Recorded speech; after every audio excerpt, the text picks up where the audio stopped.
Get started. Okay. We're going to give Yeah. people a few minutes to get logged on, and then we'll get started. The number is growing. Mm. 5 already. Yes. I think we have about 20 or so that are registered, but then, as I mentioned to you earlier, we have a large group, Montana, that'll be joining us, but they're just counting as one in the numbers below, but it'll be, they hope to have, again, 20 to 30 or so people in the, so, and I think they have joined us, and we got more coming, which is great. Give it a couple more minutes and we'll get started. But while people are kind of joining us, and I'll kind of introduce myself. My name is Troy Fears. I'm executive director at Candles Holocaust Museum Education Center, located in Terre Haute, Indiana, which is noon here our time. It's kind of a cold, rainy day here in Terre Haute after we had a beautiful day yesterday. But and joining us, we're very happy to have us today, is a guide from Auschwitz who really needs no introduction, but Peter is been a longtime guide and led many trips with Eva in the past, Eva Core, our museum's founder. And so Peter, as you and I were discussing before we started the webinar, we have a lot of people on this webinar who have been to Auschwitz before, and you were their guide, but we also have some students from Montana, in Miles City, Montana. I want to say hi to everybody listening and watching from Miles City. Go Cowboys! Who will be going? They will be joining us in June for the trip. So want to make sure we say hi to them. And so hi everyone, once again. Yeah, go ahead, and if you don't mind, just kind of introduce yourself and tell everybody. You just said, Troy. I have been working at the museum as guy since 1998, 25 years. 25 years. Will be in June this year. 25 years, so I led the trips with Eva several times. I cannot really remember how many there were. I think it's 6 or 7 at least. And I have quite a lot of experience with other survivors too, because I haven't I'm there quite a long time, so I can share my experience with you. If you should have any questions, right? Yeah, don't hesitate to ask me. Right, and for those of you who are participating, we do have a few questions, but if you have any questions that come up, feel free to put them in the chat section, and we will try to get to those. It's basically going to be a conversation between myself and Peter, so very casual. So again, those of you watching from home or wherever you're watching from, feel free to type in a question via the chat, and we will be monitoring that as we go along. But Peter, I'll start.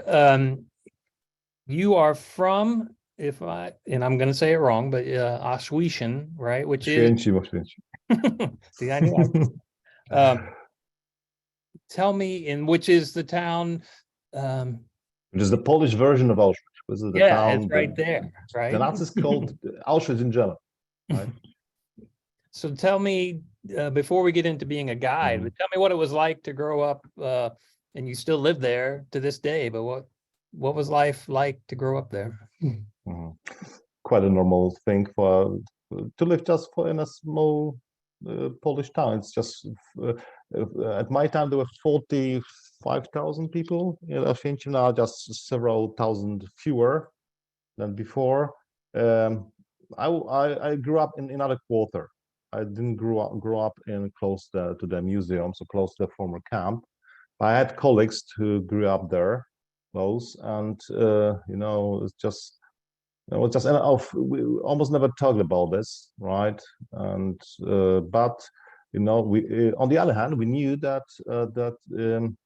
when we travel somewhere, for example, on vacation or somewhere, then and being asked about where we came from, where we from, then we answered Oświęcim, and everyone knew where we're from, right? Because people from abroad don't know the Polish name, but of course everyone in Poland knew the name, right? So there was the first association, yeah, from this terrible town where the Nazis killed millions of people, etc., etc. How does your life look like there, etc., etc., right?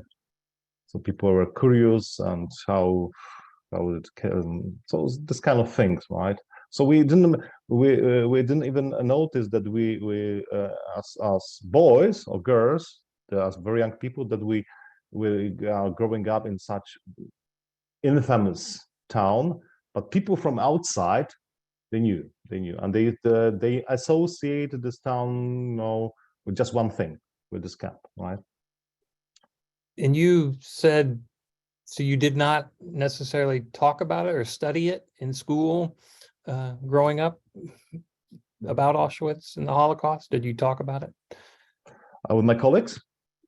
Yeah, like when you were a student, when you were younger, did you have did your teachers talk about it at all, or no?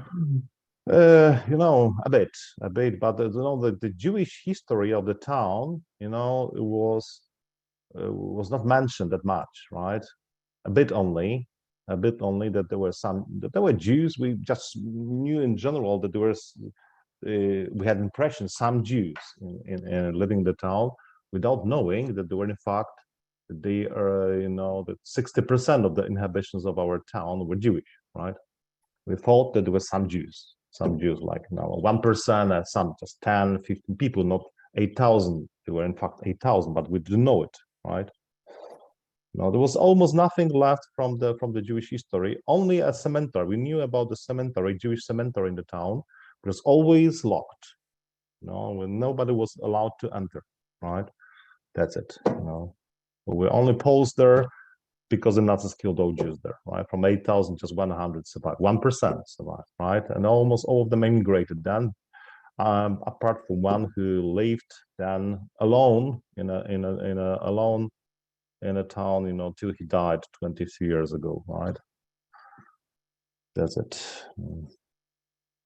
So, To me, it's fascinating. When I went to mhm.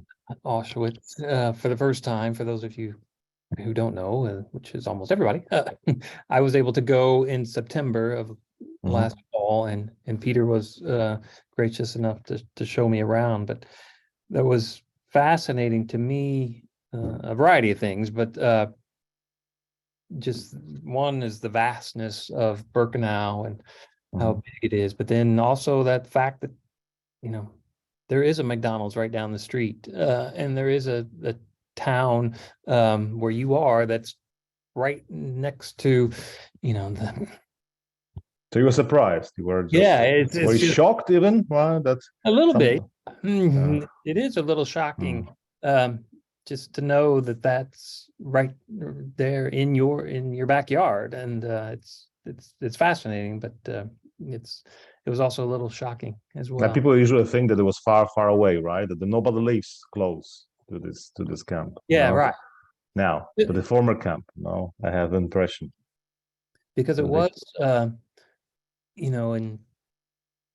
it was out in the middle of nowhere, so to speak, the camp, it felt like, when you read about it and you see the pictures, and then to come and realize that it is out there, but there is a town right there, and there are people living normal lives nearby. It is a little shocking, but It wasn't like that at that time. I bet. It changed. It changed.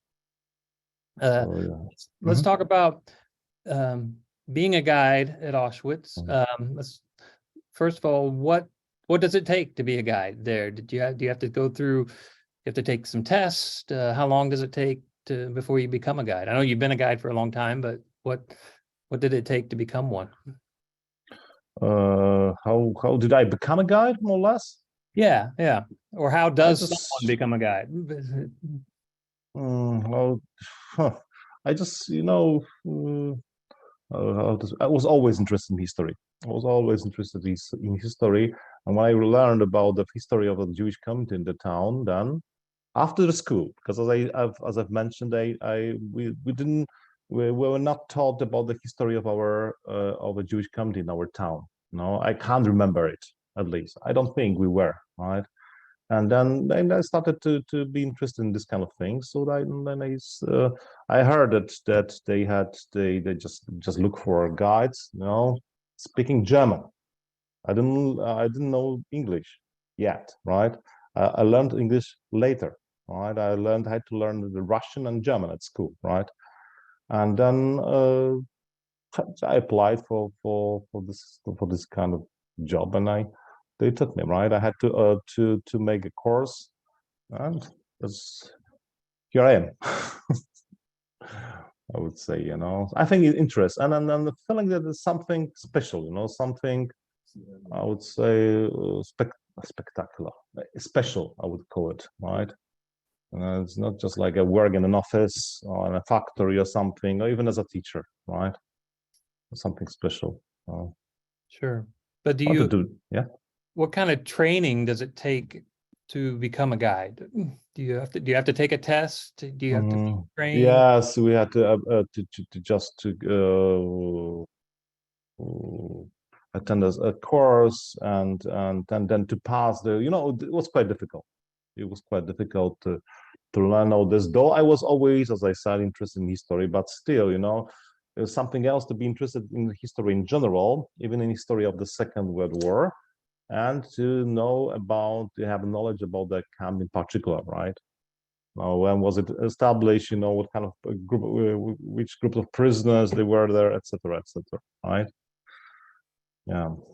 How long of a process to study? And is it could I sign up and then in a year become a guide, or how long is that process to become one? Do you know? They just they announced that they need, that's just generally, I think that they need guides there, and so I think people, I don't think necessarily Polish citizens can apply for this kind of job. I'm not sure whether they have this condition that you need to be, for example, a Polish citizen, right? Because I think it was just I think one Korean and one Israeli who became guides. I think without being citizens. I'm not sure, but I'm not sure, right? But whether this guy from Israel, I never saw them later after course, was a Polish citizen or not. I don't think so. Yeah, but the Korean wasn't. I'm not sure.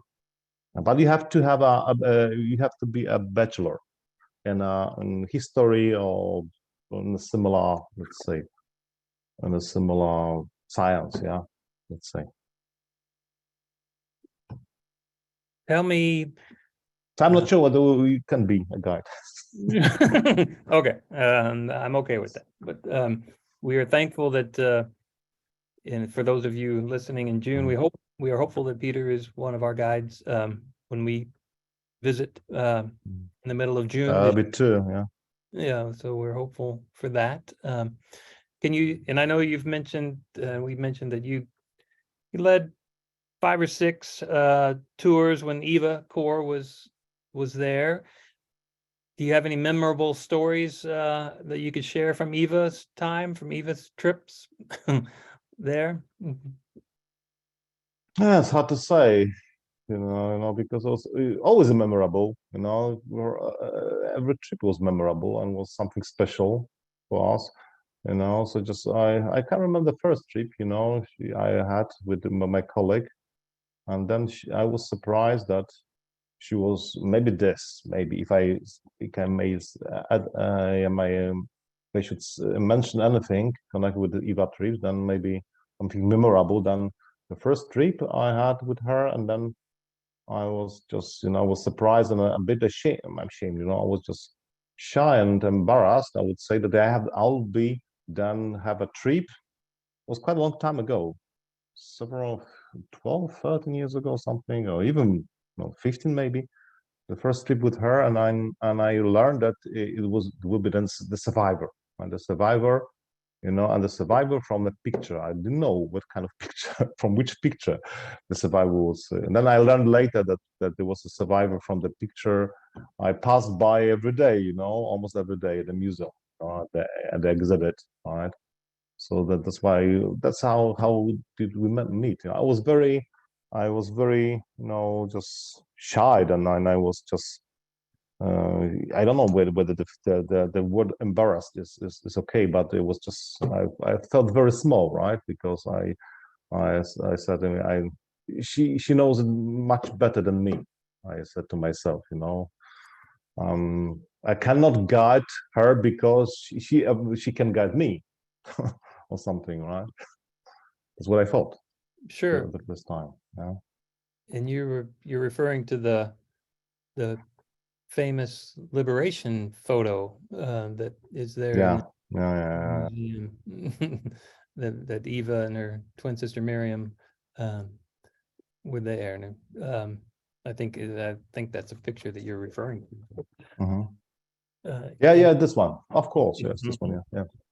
and you Mhm. mentioned that you've had many survivors that have come through. Mhm. Can you tell the difference between, basically, have you noticed a change in visitors coming to the museum in the last few years that maybe they don't know as much about the Holocaust, or have you noticed any difference over the years of folks coming in? So just before the pandemic started, we had a lot. We had a lot of visitors. I think 2.3 million a year. And when I started in 1998, there were roughly 500,000, 600,000. So five times, there were five times more when just before the pandemic, right? So there are people, with the time, there are people who were not necessarily interested in the Holocaust that much. My impression was from them one of, if I may say so, of course, attractions around.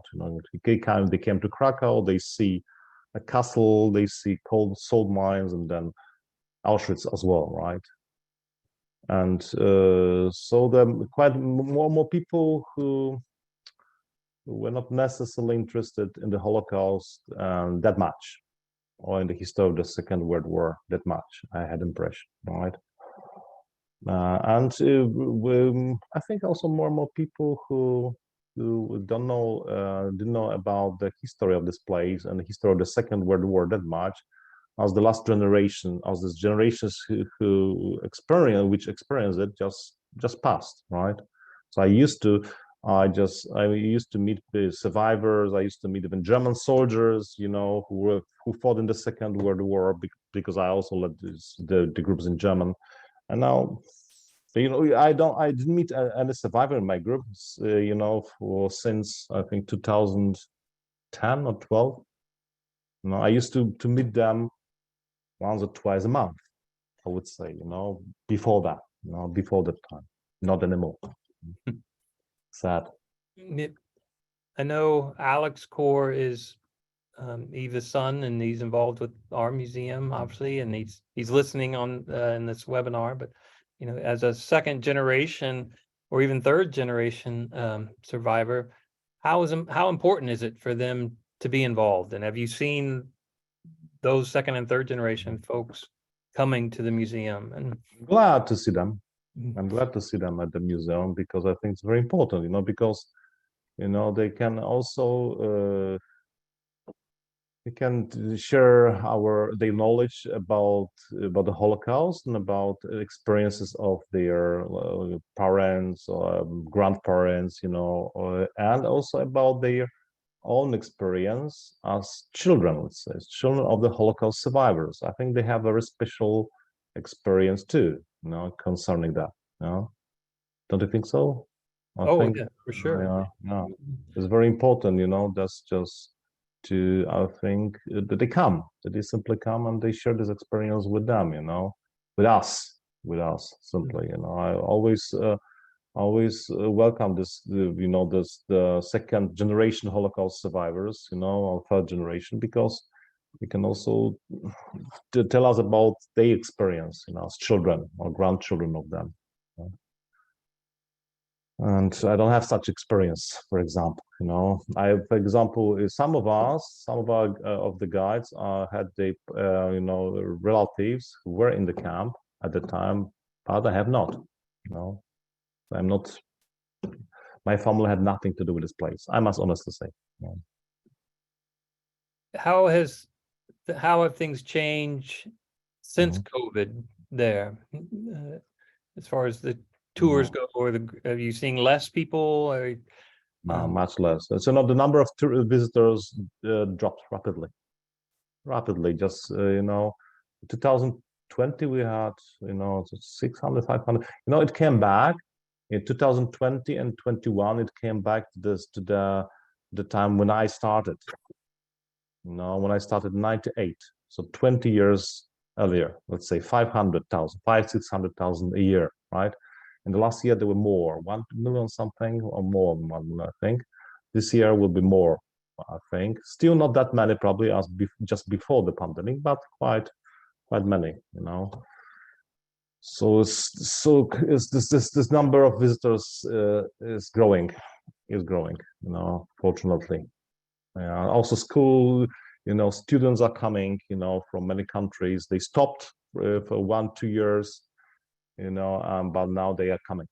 They are coming back. They're coming back. Apart from most Americans, unfortunately, because I think. I know, a lot of students that do visit, but do students in Poland visit? Is there a requirement to teach the Holocaust in Poland? I'm assuming there is, but here in the States it varies state by state. Luckily, in Indiana, there is a requirement to teach the Holocaust, but not every state has that. So, is it even a requirement to visit Auschwitz? If you're I'm not a guide, and paradoxically, though I'm Polish, I don't guide in Polish, right? So I don't know that much about the situation in Polish schools. I don't think it's a requirement, but I would say, as far as I know, it's a good tradition. It's a good tradition to come to Auschwitz, and many do. It's not a requirement, I think, because for some people, Poland is not that big, it's not that rich country, let's say, right? It's not very poor either, but it's not that rich. And some people, it's not that small, it's much smaller than the States, of course. But some people have, for example, 600 kilometers, 500 miles from Auschwitz, from Oświęcim to where they live, right? So it'd be done for them quite an expensive trip to come, right? That's why I think, it's not obligatory, but many come anyway, I would say, right? Is there something that students, or anyone, not necessarily students, but even adults, what do you think that they need to know prior to coming? Is there something that would help them with the understanding of it, with coping? Is there anything that you would suggest that people know prior to coming that would help? The history of the Second World War, the history of Jews in Europe, the history of the Nazi movement, let's say, maybe the history of Central Europe as well. Yeah, so I think the knowledge about the history of that time is very important.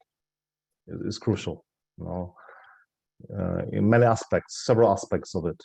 As I said, story of Jews of Central Europe, Second World War, Nazi movement, racism, history of racism and anti-Semitism in Europe, not only in Germany, by the way.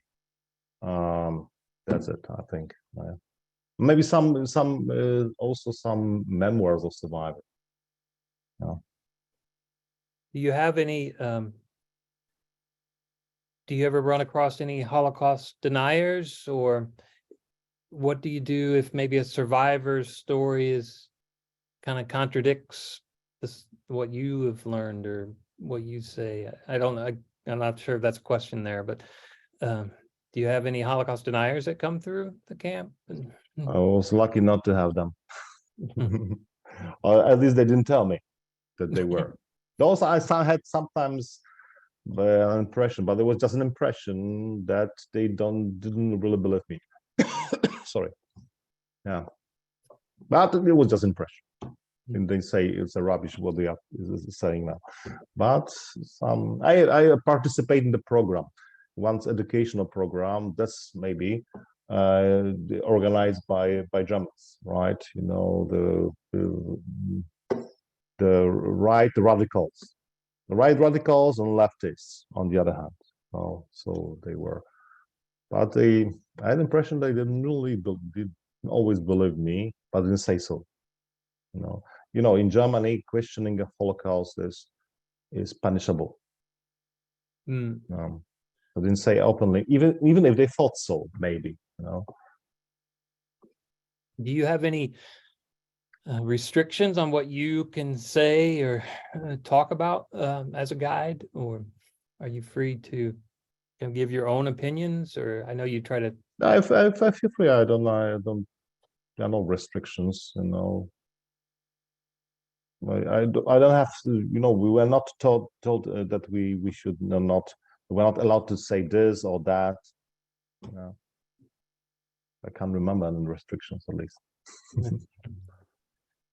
Talk about, I know, anti-Semitism is unfortunately growing in our country. Each and every year we have more and more incidents of anti-Semitism. We even have them here at our museum. Do you have them there? Where Poland? Yeah, or even in Auschwitz or in Auschwitz. Do you have? No, for sure not in Oświęcim. But around, I don't think so. I have an impression, right? And also just it's hard to say. Maybe there are some groups, you know, but they never questioned that there were gas chambers in I never heard so, you know. Maybe that some very radical right-wing people like says that, you know, that they never, and I've heard that they said that the Jews were not murdered. Only they say sometimes, as far as I know, that let's say too big stress on extermination of Jews, and not that much on extermination of Poles. They say, no. I never met them in our museum. I must honestly say, neither my colleagues, I think, that, you know. Maybe some. I don't. As I said, they are not. I don't guide the groups in Polish, right? And as I said, I didn't have this experience with Holocaust deniers from abroad. In fact, apart from this German ones, you know, I wouldn't call them the Holocaust deniers, but they right radicals, let's say, you know. Yeah. How does the museum or even the community respond to if somebody would be a radical and then spray paint a swastika, or, you know, here in the United States, we as a community kind of speak out against that. And but does that happen there too? Do you speak out anytime there might be an act of violence or an act of anti? Now in the museum, you mean? Or in Poland? Yeah, both, I guess. So it's punishable in Poland, just like in Germany. You are not supposed to question Holocaust. You are not allowed to do it. You know, so anyone who does it, you know, it's punished. Simply, it's punished. But nowadays you don't hear that somebody says that it didn't happen, you know, in Poland. I think, yeah. So maybe some people, as I said, say that, you know, you talk about Jews that much, and what about the Poles? You know, this is what they say, right? But they generally don't question that Holocaust, you know, took place. You know. I think the German radicals sometimes say so. They say, "Oh, from Western Europe, maybe," right? But not here, rather.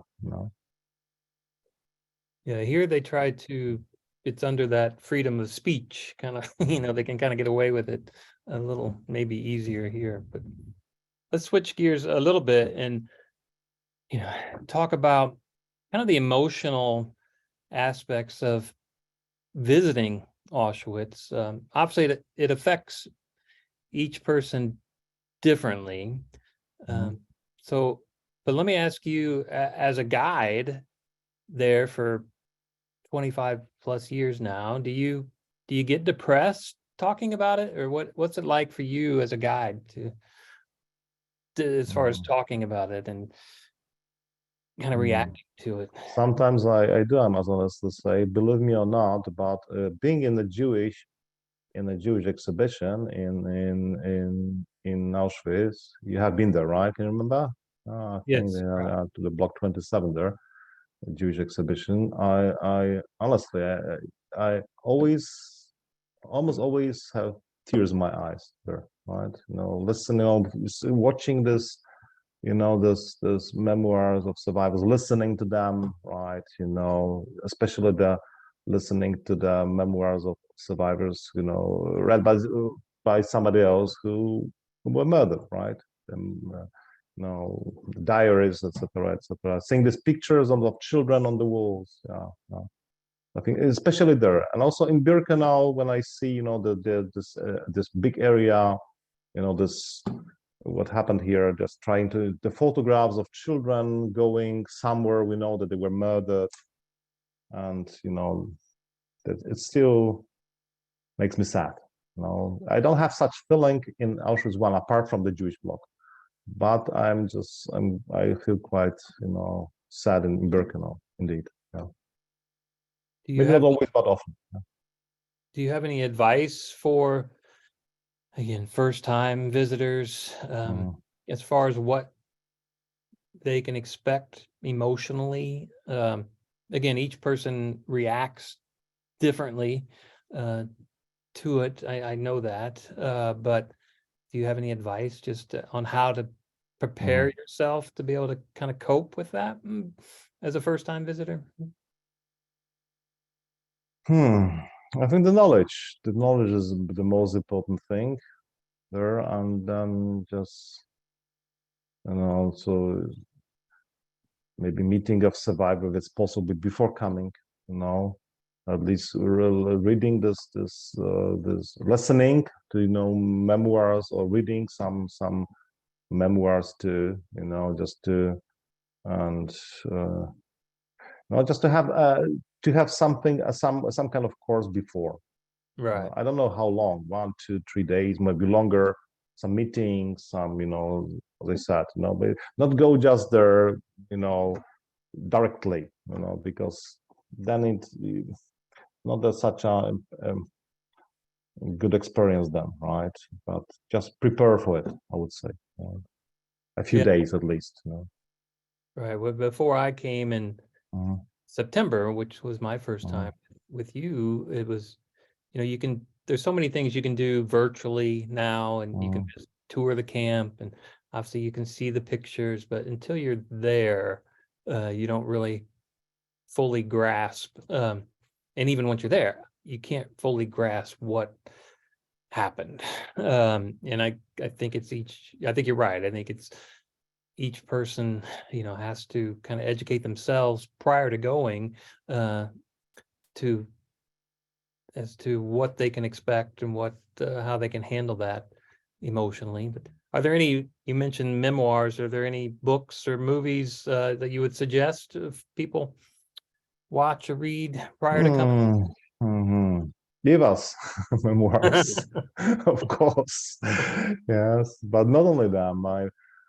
Some people ask, I just one of the memoirs which impressed me very much first when I prepared to pass the exam to become a guide. There were memoirs uh, of a Jewish girl at the time, just like Eva. Only she was a bit older than Eva was, and she's still alive in Israel, as far as I know. and Halina Birnbaum is her name. Halina Birnbaum, hope is the last to die. Hope is the last to die. And just like, she describes it from the perspective of a very young girl, 15, 16 years old, right? 15, I think she was when she landed in Auschwitz, when she was deported. And then losing, step by step, practical members of her family. In Warsaw first, when she was deported to Maidan, and then she lost there, another one, etc. She wasn't the only one who survived from her family, but I think two of them survived. Just very naive, naive. I would say very good, but so such a authentic. They just, you can see that there's not the writer who wrote these things, but just like really a perspective of a very young girl. This is what came to my mind now, right? Her memoirs, I think, Eva's memoirs, I think, and also some, for example, I'm reading now the memoirs of Cyril Perechodnik, but they were not connected with Auschwitz directly, right? So I think Helena Birnbaum is one of the survivors. The hope is the last to die. I can recommend what I liked, very much, I think. And Eva's memoirs. Good. Yes. So Hope is the Last to Die is the name of that. Yeah, Hope dies last. I know. I don't know what's the more correct form. Sure. And we can put I think we can get a link and put it up in the chat so people can see that book without any problem. But let's talk about there's something that you didn't anticipate when you first started as a guide, when you to walk in the grounds every day, as far as maybe the smell, or there are things that, the size of the camp, but the things that you didn't anticipate that you're kind of used to now? I don't know if that's a good question either, but if I'm phrasing so something that strikes the visitors when they come for the first time, and which I got used to, right? Yes. Yeah. I think the size. I think the size I got used to, and then this fact that I don't always think about this, that there's a terrible place where they killed so many people, right? This ruins the fences, right? So everything was so well organized, and a lot of effort and money was put into torturing and murdering people, right? That's what what strikes our visitors, I think, right? But I think the size of Birkenau is quite important too. And Germans tell me that it's also that it's so it was such a German way to divide something into the same equal sections, etc., etc., etc. Barracks, and the barracks in Birkenau, for example, are so primitive, so simple, so you can see that people were brought there just to stay there alive for a few weeks or a few months, and they were supposed to die. Nobody could, almost very few could survive longer than a few months under such terrible conditions, right? By such climate in winter, etc., etc. So many sick people, without sufficient food, rations, etc., etc. And in Turkey, I can see it. That how could people there live? How could civilized people there could live there longer than a few weeks, right? I was calculated to have an impression, and just they were supposed to live that shortly, then they were supposed to be replaced by the others, simply, etc., etc. High rotation, group after group. We're not human beings for them, right? So animals in most countries live, much better than people at the time, right? I know that when I was there in September, they were refurbishing a couple of the barracks. Are there new things, new exhibits taking place? Are they constantly updating, refurbishing buildings there? Refurbishing, updating, a newest exhibition we have, but not, it was opened even just shortly before your visit, was an Austrian exhibition.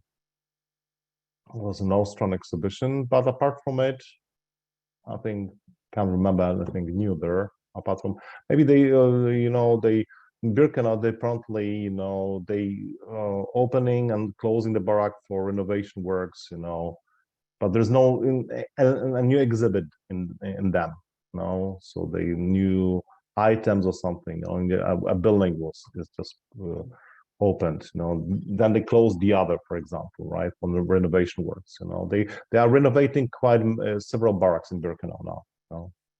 That was at your time too when you came. Yes. Yeah, about the same. Not that much changed since your visit, I would say. How long we Candles as a group, when we come, we'll spend 2 days in Auschwitz. Our home base is in Krakow, where I think it's important for us to, as you mentioned, kind of learn the history of Poland through Krakow, which is a beautiful city. But how long does a normal trip take through Auschwitz? Again, I was there 2 days. We're going to be there 2 days. I feel like I could spend like 2 weeks and still not see everything. But I don't know, again, what's a normal tour like? Are they spending just a day there? 2 days? In Krakow, you mean? No, in Auschwitz, sorry. In Auschwitz. I mean, our tourists in general? Yes. I mean, quite many. There are several groups of visitors.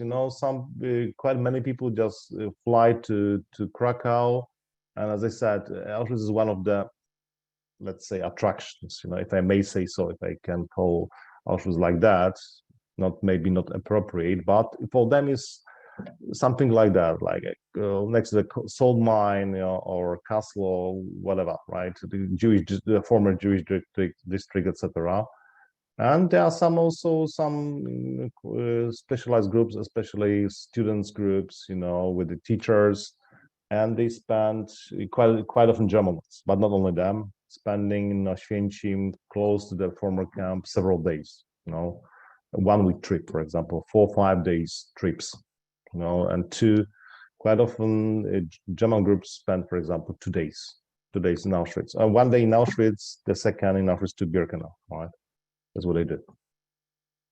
Yeah, that's what we'll be doing. But is there something that you as a guide think is essential for people to see, that because again, I feel like I didn't see everything, but is there something that you try to make sure people see when they come?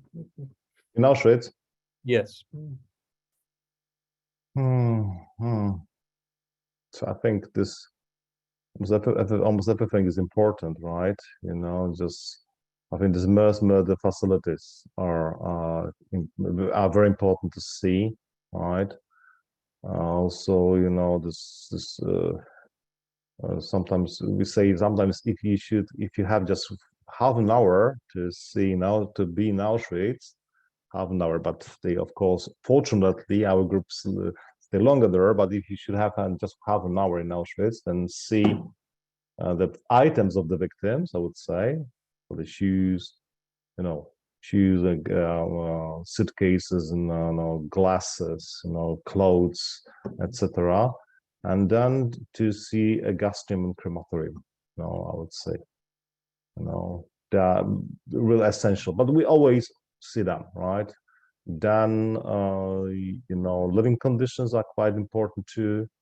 This execution places, death wall, and for example, collective gallows in Auschwitz one, and then Jewish exhibition is very important too. I like it very much, I must honestly say. they are the most important things, I would say. But I would say everything is important. Everything is important, and you should spend in Auschwitz-Birkenau at least 3-4 hours, right? At least. But it's better to spend there even 2 days, if not longer. Do you have, after being Mhm. guide for so long, do you have hope for humanity? When people leave there, we talked Mhm. about being depressed, but do you have hope for humanity? Is that part of one of the reasons why you're a guide, I guess, do you try to instill Mm. that in people, to make sure this never happens Mm. again? We do it. We do it. I think that's why it's one of the reasons we do it.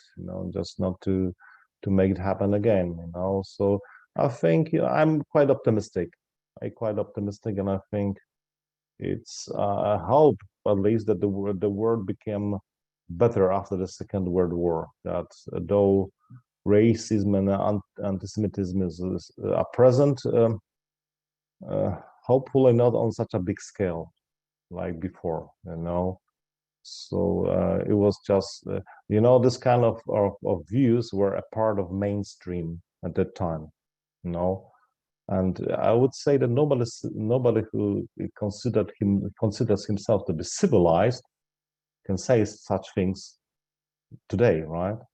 Civilized people don't believe in such things.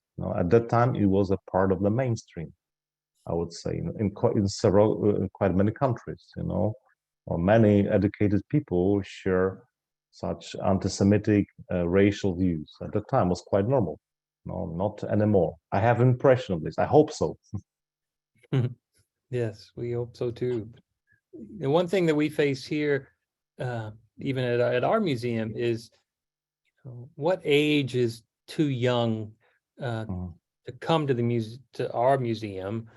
We get that question a lot, and I'm just curious: is there an age? Is it that it's too young to visit Auschwitz in that museum? Mm. So it's not recommended to visit museum under the age of 14. It's not forbidden, but it's not recommended. I think this is the right age, at least 14. I would say at least 14. Also, a lot depends on your preparation, your Yes. maturity, of course, internal maturity, etc. But at least 14, I would say. Yeah, we say 12 here, but again, it's a parent's discretion. And like you said, are they mature enough, and what do they know prior to coming into the museum? Um, but that's interesting that you say the 14. So so I've been asking questions that have been Mhm. being posed to me, but I have one that for you that is, I think, kind of personal. But one of the questions is, um, May I say no? So maybe it's too personal for me. no. No, but was your family always from your hometown? I know you have always lived. No, no, no. My parents were born and grew up in Krakow. Okay. Because it's in Andrea Zimba. I don't know how to even just say your last name, Peter. Ziemba. They have this. She shares the same surname with you, but it was Americanized, and they are from Chicago. But she was asking if her grandparents came from southeastern Poland, and so she was asking if your family was from Auschwitz, and that she is now near Chicago. So. Mhm. But is he or she, he or she might have come from this region. I mean, the ancestors. It's quite a popular name. Is that right? Yeah, still in this region of Poland. I think maybe somewhere else too, right? No, but I met people, around, who have the same surname, and they are not related to me officially. Do you have I know your wife is a guide. She is, yeah.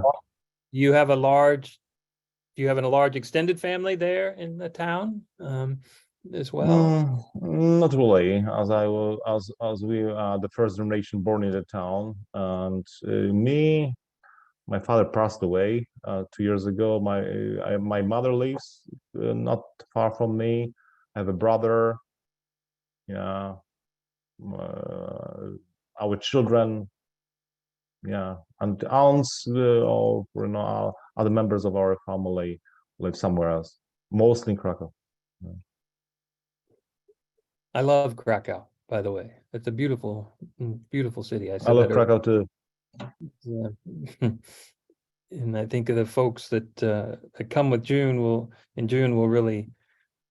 I did not again know what to expect from Krakow, and I was just very pleasantly surprised with how beautiful it is. And, so I think they'll enjoy it as well when we come in June. So talk about real quick. We only have a few minutes left, but Mhm. how many days are you a guide, and how many days is your wife a guide now? Practically almost every day. Almost Really? every day. Yeah, so I teach at the university's high vocational school too, but I don't have that many classes, so I'm often at the museum almost at I would say 6 days a week. Five now maybe, but usually 6 days a week. She's also about 6 days a week. Yeah. And that's one group a day, do you think? Or is it, I mean, it's an It all day. depends. It Really? depends. It depends on season. Winter, we don't have that many. In summer, we have more. Busy, especially I would say in summer, and also on some months in spring and in autumn because of school groups. I would say the end of September, October, May, April. Yeah, no, not that much in winter. I would say. But I have groups in winter too. Sure, I'm sure you do, but I can't, again, I guess kind of one last thought is what do you want people to come away with after they visit Auschwitz? Is there a hope? Again, we talked about hope for humanity, but is there something that you want people to leave Auschwitz with? That it can happen again. That it's not just like one of the survivors, sad ones, that Imre Kertész awarded a Nobel Prize for his books about Holocaust. By the way, he said that that we also more or less we also thought that we lived in the civilized world. He came from a big city in Hungary, from established family, right, from the civilized world, and then one day everything was ruined. He was deported, and he barely survived. His family was murdered, if I can remember well. Yeah, no. Well, that is not just a matter of a past, something which happened a long, long time ago, and for sure it will never happen again. It may happen. I'm optimistic. I believe it will not, but we should work on it. I would say altogether. No, that it will never happen again. No, that's not just a matter of it was far, far away a long time ago. Because if you think so, it may happen again. That many people think so that we don't need to do it. We don't need to talk about this. It may happen again. I'm convinced about it. I'm deeply convinced. Well, Peter, I think that's a great way to end this session, and I can't thank you enough for your time. I know it's the evening there, right? What time is it there? Yes. It's 7 p.m. Okay, Almost 7 p.m. Yes, it's getting there, slowly. And what's the temperature there? I think about 8, 7, 8 Celsius centigrade. Well, I know, yeah, that's cool. And it's about the same here, I believe. I do have one final thing. Alex Core is passing along that his mom will be very happy that you are continuing your work. And And we are Thank too. you. Greetings. Well, can't wait. explain away. We can't wait to hopefully see you in June with the group. Hopefully, yes. And like I said, you're on a big movie screen in Miles City, Montana right now. So you could get a call from a film agent soon. I mean, you got that Tom Cruise looks. I think we'll see how it turns out for you in the future. But hopefully, Who knows? hopefully not before we come in June. We still want you guys in June. I will find some time in for you anyway. in Okay, June. all right, thanks. Again, thank you for your time. Thank you For very those of much you- for your invitation. And for those of you who may have come on late, we will have this webinar up on the Candles Holocaust Museum website, which is candlesholocaustmuseum.org, here in the next couple of days. And feel free to watch it at any point from there on. So again, Peter, thank you so much. Thank you. Continue to do great things, and we'll see you hopefully in June. Thank you. Take care. Take care. Bye. Bye. Bye.